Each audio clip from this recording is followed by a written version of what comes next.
When I was starting in the movie industry, and Gloria Romero was Gloria Romero, the queen. To me, she is the queen. Wala mga empress. She is the queen and no one else. No one else. There will only be one Gloria Romero in our midst. And I don't know if I'll be happy about that, but as far as I'm concerned, nobody will ever be like her. That is my opinion, and I'm entitled to that. When I was working with Gloria, many times in television and in movies, I used to tell her that, and this really comes from the very core of my heart, I used to tell her that I'm not a bad person. I know I'm a good person, but I wish to God I can be half as good as you are, Glo. That is how much I admire her.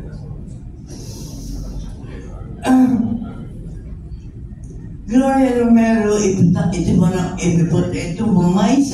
sorry, I'm so emotional. Everything that is good in a human being, not only because si a multi-awarded actress, nakakalokang award niya, katakot-takot, oriyan, katakot-takot, napawas, sobra na. Wala na siguro paglagyan si Marites ng award ng aking kapatid.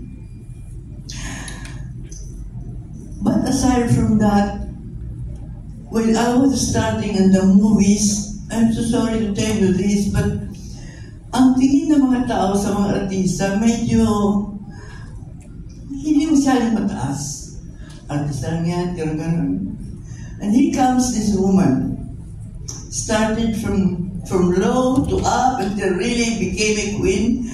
She showed the Filipinos and the Philippine movie industry and the entire country that actresses should be respected because of her.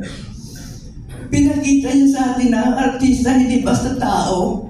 Ang artista ay dapat igalang, mahalin, at tularan. And that was Gloria Romero. And to me, that is the greatest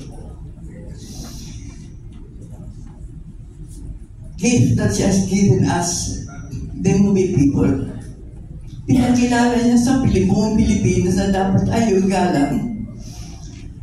Naging Miss Bisaya siya noon, ang dami niyang title noon, aside from being best actress.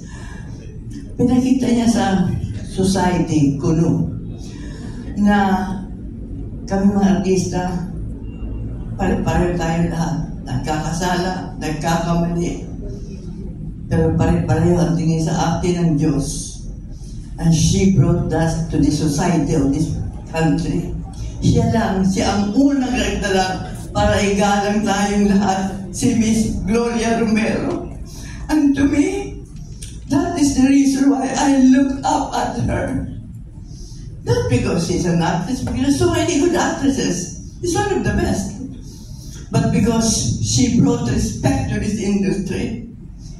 Yun ang hindi ko pwedeng hindi sabihin sa inyo.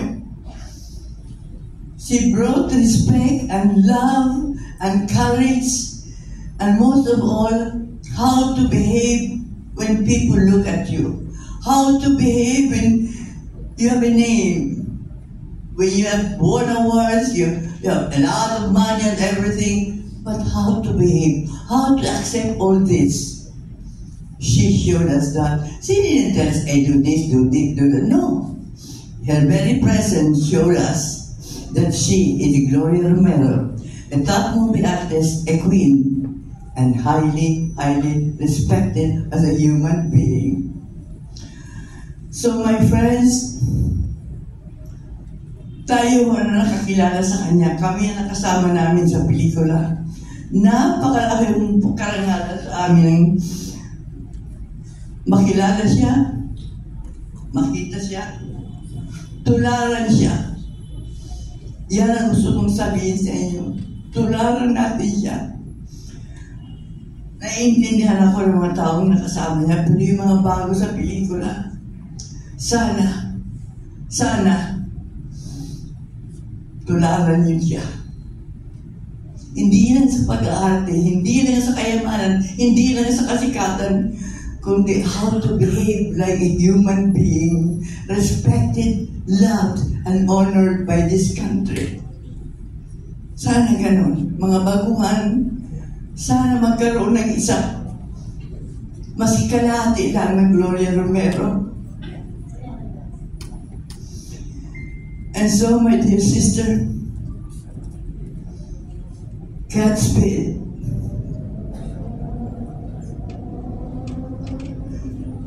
And thank you. Thank you so much for all the examples that you have given us. Can never be brought by money, fame, or anything. Godspeed, my dear, dear sister. Thank you. Thank you so much for the memories.